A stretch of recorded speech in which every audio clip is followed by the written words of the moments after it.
عشق را وارد کلام کنیم تا به هر عابری سلام کنیم و به هر چهره تبسم داشت ما به آن چهره احترام کنیم.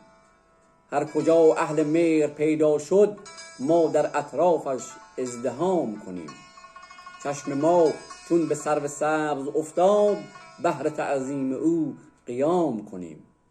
گل و زنبور دست به دست هم دهند تا که شهد جهان به کام کنیم.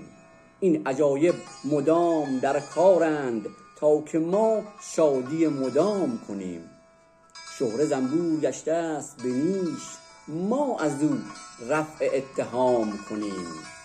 علفی هرزه نیست در عالم ما ندانیم و هرزه نام کنیم. زندگی در سلام و پاسخ اوست عمر را صرف این پیام کنیم. سالکا این مجال اندک را نکند صرف انتقام کنیم. در عمل باید عشق ورزیدن گفتگو را بیا تمام کنیم. عابری شاید عاشقی باشد پس به هر عابری سلام کنیم.